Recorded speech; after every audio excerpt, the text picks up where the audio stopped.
आज की क्लास होने वाली है कंफ्यूज करने वाले रोजाना प्रयोग होने वाले अंग्रेजी शब्दों के ऊपर। अब आप एक बात बताइए, अगर आप अंग्रेजी बोल रहे हैं और आप रोजाना बोल रहे हैं और रोज रोज आपको एक ही चीज को लेकर के कंफ्यूजन हो, तो क्या आप आराम से अंग्रेजी बोल पाएंगे? नहीं ना। तो क्यों ना इस कंफ्यूजन को जड़ से खत्म कर लिया जाए। बस इसी के बारे में है आज की क्लास। चलिए क्लास को शुरू करते हैं। वेलकम टू बी बैंकर, मैं हूं प्रीति मैम और आज की क्लास में सारी की सारी कंफ्यूजन इन शब्दों को लेकर के हम लोग करने वाले हैं क्लियर। उसके पहले अगर चैनल पर नए हैं और पहली बार इस क्लास को देख रहे हैं तो भाई welcome to B banker. Channel को जल्दी से सब्सक्राइब करके बेल नोटिफिकेशन को ऑन कर लीजिएगा ताकि जब भी हमारी कोई नई क्लास आए आपको जरूर पता लग जाए। इसके साथ टेलीग्राम पर आइए, जुड़ जाइए, इस परिवार का हिस्सा बन जाइए, जहां पर आपको मिलेंगे 16,000 से ज्यादा लोग जो कि रोज जुड़ते हैं और हमारी क्लासेस को देखते हैं, सीखते हैं। इनमें से अब एक आप भी बन सकते हैं, तो जल्दी से टेलीग्राम पर आ जाइए। तो चलिए क्लास को शुरू करते हैं। सबसे पहला शब्द है COULD, इसको पढ़ते हैं कुड। सबसे पहली कंफ्यूजन जो शब्द को लेकर के स्टूडेंट्स में होती है वो मैं ये बता दूं, इसकी जो स्पेलिंग है वो है COULD। ठीक है, अब इसको क्या पढ़ेंगे? कुल्ड पढ़ेंगे ना, स्पेलिंग के हिसाब से तो यही पढ़ेंगे। लेकिन कंफ्यूजन नंबर 1, इसको कुड पढ़ते हैं, कुल्ड नहीं। जी हाँ, कुड, COULD, लेकिन पढ़ते हैं कुड क्योंकि L जो है यहां पर साइलेंट बिहेव करता है। L का उच्चारण हम लोग नहीं करते हैं बोलते वक्त, लेकिन लिखते वक्त जरूर करते हैं।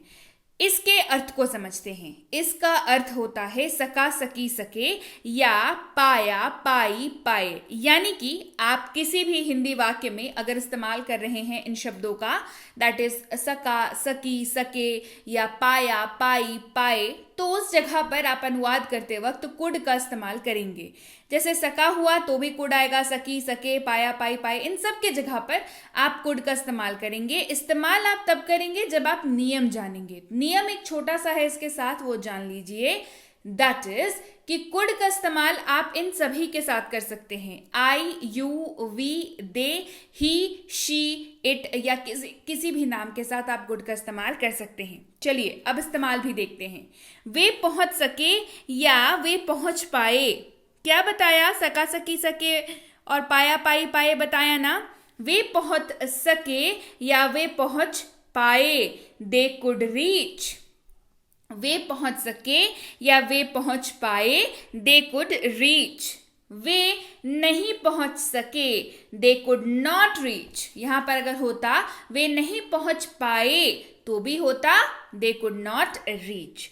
अगला शब्द है कुड बी। जी हाँ, बिल्कुल, कुड तो समझ लिया। अब कुड के साथ जब बी लगता है तो एक और नई कंफ्यूजन क्रिएट हो जाती है, क्योंकि इस्तेमाल जो है बहुत वाइड तरीके से होता है और होता है इस्तेमाल, है ना। तो कुड का जानना जितना जरूरी है, कुड बी को जानना भी उतना ही जरूरी है। तो सबसे पहली चीज, यहाँ पर कुड के साथ बी का यहाँ पर प्रयोग हो रहा है, जिसके तहत ये बन रहा है कुड बी, और इसका अर्थ होता है हो सकता था, हो सकता था या हो सकता है। हो सकता था, हो सकता है, और ये पॉसिबिलिटी यानी कि संभावना को दर्शाने वाले वाक्यों में इस्तेमाल होगा। इस्तेमाल जी सबके साथ हो जाएगा तो उसमें टेंशन वाली बात नहीं है। जब मैं कहूं सबके साथ इस्तेमाल हो जाएगा, मेरा मतलब है I, you, we, they, he, she, it और किसी भी नाम के साथ। जैसे वह अस्पताल में हो सकता है, he could be in the hospital. वह अस्पताल में हो सकता है, he could be in the hospital। आ गई बात समझ? आगे बढ़ते हैं अगले शब्द की ओर, जो कि है should। SHOULD, इसको पढ़ते हैं should। अगेन उच्चारण करते वक्त यहाँ पर L जो है वो साइलेंट रहता है, तो उच्चारण करते वक्त L का इस्तेमाल नहीं होगा, लेकिन राइटिंग के वक्त L का इस्तेमाल होगा। इसका अर्थ होता है चाहिए। क्या अर्थ होता है? चाहिए। और इसका इस्तेमाल भी आप सबके साथ कर सकते हैं, लेकिन क्या हर चाहिए वाले वाक्य में ये इस्तेमाल होगा? जवाब है नहीं। चाहिए किसी भी हिंदी वाक्य में अगर है और साथ ही वो हिंदी जो वाक्य जो आप बोल रहे हैं वो सलाह देता हुआ या उपदेश देता हुआ या कर्तव्य बोध कराने के लिए कही हुई बात हो तो अनुवाद करते वक्त शुड का इस्तेमाल करेंगे। जैसे उन्हें पढ़ाई करनी चाहिए, दे शुड स्टडी। उन्हें पढ़ाई करनी चाहिए, दे शुड स्टडी। तो चाहिए, दे शुड स्टडी। अब सलाह दे रहे हैं ना, अब वो नहीं पढ़ाई करेंगे तो आप कुछ कर थोड़ी लेंगे, है ना। आप सलाह दे रहे हैं और उनकी भाषा में कहें तो उपदेश दे रहे हैं, है ना। तो यहाँ पर शुड का इस्तेमाल होगा। उन्हें उसे कड़ी मेहनत करनी चाहिए, ही शुड वर्क हार्ड।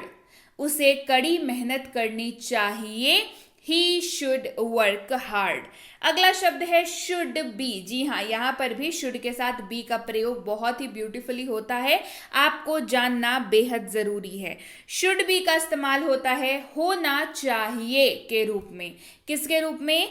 होना चाहिए। और इसका इस्तेमाल अगेन आप सबके साथ कर सकते हैं। जैसे उसे घर पर होना चाहिए, he should be at home. उसे घर पर होना चाहिए, he should be at home. उन्हें दयालु होना चाहिए, दे शुड बी काइंड। उन्हें दयालु होना चाहिए, दे शुड बी काइंड।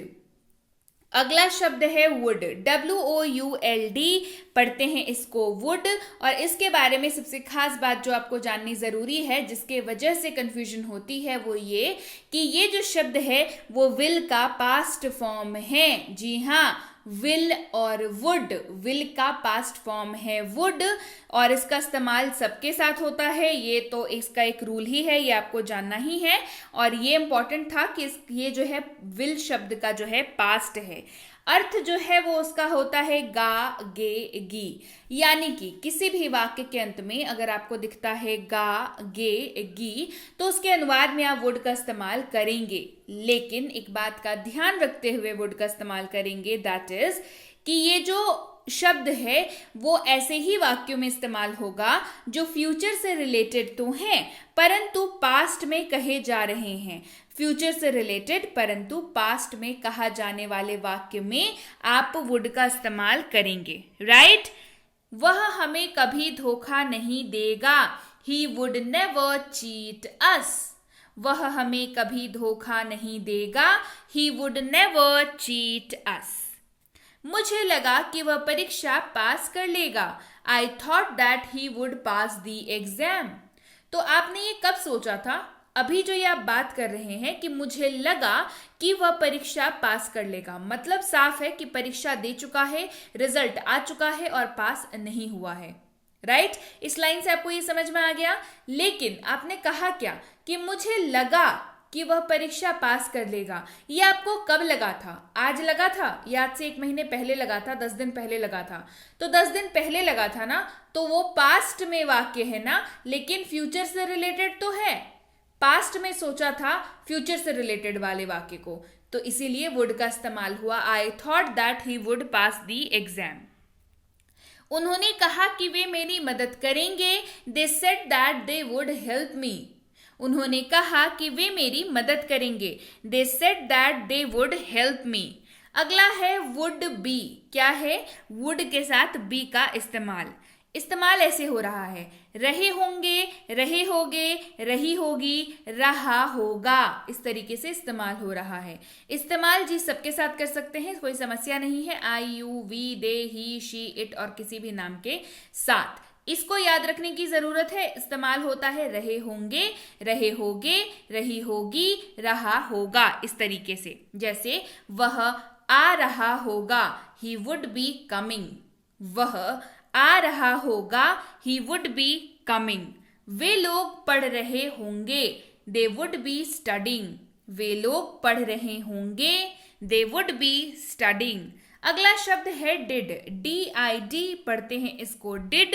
इसका जो अर्थ है वो होता है क्या था, क्या थे, क्या थी। इन तीनों के ही रूप में ये इस्तेमाल हो जाता है।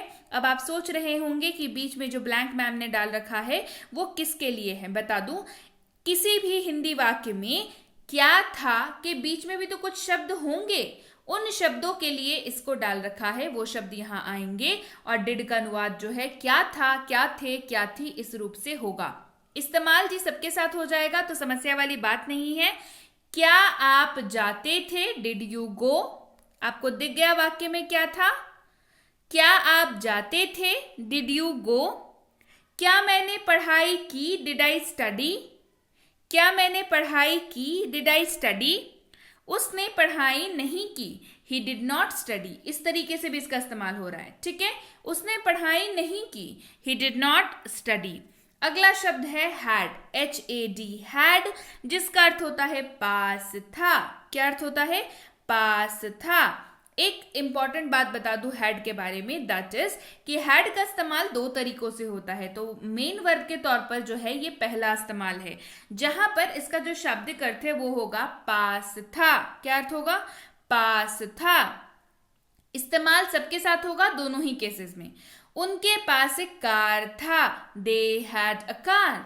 उनके पास एक कार था, दे हैड अ कार। अगला इस्तेमाल है दूसरा नंबर का हेल्पिंग वर्ब के तौर पर। किसके तौर पर, हेल्पिंग वर्ब यानी कि सहायक क्रिया के तौर पर। तो रूल तो मैंने बता दिया कि इस्तेमाल ये सबके साथ ही हो जाएगा और यहाँ पर इस्तेमाल हो रहा है वह पढ़ाई कर चुका था, ही हैड स्टडीड।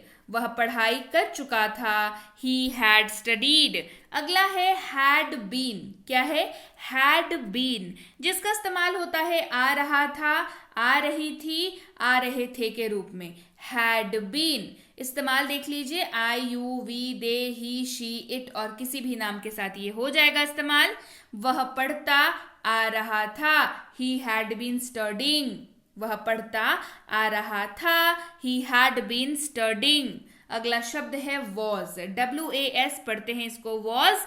इसका अर्थ होता है था या थी। क्या अर्थ होता है, था या थी। ये आपको मोस्टली वाक्य के अंत में दिखेगा। इस्तेमाल इसका इनके साथ होता है, आई के साथ, ही के साथ, शी के साथ, इट के साथ और किसी भी नाम के साथ। लड़के का हो, लड़की का हो, कोई फर्क नहीं पड़ता, किसी भी नाम के साथ ये इस्तेमाल होगा। जैसे मैं एक व्यापारी था, आई वॉज अ बिजनेसमैन। मैं एक व्यापारी था, आई वॉज अ बिजनेसमैन। मैं दौड़ रहा था, आई वॉज रनिंग। मैं दौड़ रहा था, आई वॉज रनिंग। अगला शब्द है वर, WERE पढ़ते हैं इसको, वर। इसका अर्थ होता है थे। क्या अर्थ होता है, वाक्य के अंत में क्या दिख जाएगा आपको, दिखेगा थे। और इसका इस्तेमाल UV दे के साथ होगा। किसके साथ होगा, UV दे। जैसे हम खेल रहे थे, वी वर प्लेइंग। देखिए वी के साथ इस्तेमाल हो रहा है, यू, वी और दे के साथ ही इस्तेमाल होगा। हम खेल रहे थे, वी वर प्लेइंग। हम व्यापारी थे, वी वर बिजनेसमैन। हम व्यापारी थे, वी वर बिजनेसमैन। अगला शब्द है हैड टू। क्या शब्द है, हैड टू, यानी कि हैड है साथ में टू भी लगा हुआ है। अच्छा, इसका अर्थ क्या होता है, अर्थ होता है ना पढ़ता था, ना था। ना पढ़ता था, ना पढ़ती थी, ना पढ़ा, ना पढ़ी। ठीक है, इस तरीके से ये इस्तेमाल हो जाता है। ना था, इसका इस्तेमाल जो है सबके साथ हो जाता है। ठीक है, आप ध्यान दीजिए, जो मैं बताना यहाँ पर आपको चाह रही हूँ कि आपके यहाँ पर हैड का जो इस्तेमाल है वो कैसे हो रहा है। ना था या पढ़ता था, ठीक है, इस तरीके से ये इस्तेमाल होगा। आई, यू, वी, दे सबके साथ ये इस्तेमाल हो जाता है। और इसका जो अर्थ होता है, जैसे आप इस्तेमाल करेंगे, यहां पर लिखा हुआ है उसे जाना था, ही हैड टू गो। उसे जाना था, ही हैड टू गो। इस तरीके से ये इस्तेमाल होगा, राइट।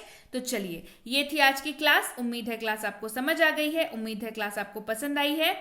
तो क्लास जब पसंद आ गई है, क्लास जब समझ आ गई है, तो क्लास को लाइक कर दीजिए, शेयर कर दीजिए। चैनल को नहीं किया है सब्सक्राइब तो वो भी जल्दी से कर लीजिए। कमेंट करके मुझे बताइए क्लास कैसी रही।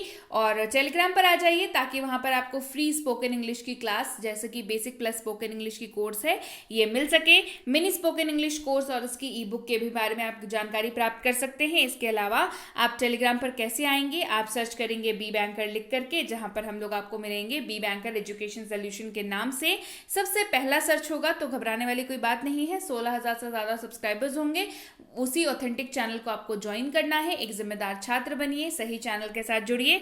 मेरे नाम पे भी कई सारे चैनल्स हैं, तो उनको आपको ज्वाइन नहीं करना है, क्योंकि मैं खुद बता रही हूं कि मेरे नाम से कोई भी चैनल नहीं है। मैं आपको क्लास जहां पे कराती हूँ वो है बी बैंकर एजुकेशन सोल्यूशन। ठीक है, आप इस लिंक के जरिए आएंगे तो सीधे ऑफिशियल पेज पर आएंगे, वहां पर आप ज्वाइन कर सकते हैं। इस नंबर के जरिए आएंगे, सीधे ऑफिशियल पेज पर आएंगे, वहां पर आप ज्वाइन कर सकते हैं इन तीनों किताबों के अपडेट्स के लिए। साथ ही हमारी किसी भी पेड कोर्स के लिए, जैसे कि प्रीमियम स्पोकन इंग्लिश का कोर्स है, बेसिक इंग्लिश ग्रामर का कोर्स है, बेसिक इंग्लिश रीडिंग का कोर्स है, इन तीनों में से किसी भी कोर्स के लिए आप जो है टेलीग्राम पर ज्वाइन कर सकते हैं। हमें पूछ सकते हैं कि क्या कोर्स है, कितने दिनों का है, क्या मिलेगा, ये सारी चीजें आपको पता चल जाएगी। इन केस आपको फ्री कोर्स करनी है उसके बारे में भी आप आराम से जानकारी वहां पर प्राप्त कर सकते हैं। जब भी आप मैसेज करें इस बात का ध्यान रखें कि जो जानकारी है आपको कोर्स से रिलेटेड वो 12 से 48 घंटों का वक्त उसकी जानकारी मिलने में लग जाता है, तो कृपया प्रतीक्षा करें और अगर मैसेज कर दिया है निश्चिंत हो जाएं, आपको रिप्लाई जरूर मिलेगा। क्लियर हो गई बात? So yes guys, that's it for today. Thank you so much for watching be with B banker, empowering life through knowledge. Thank you so much for watching. Stay tune to B banker.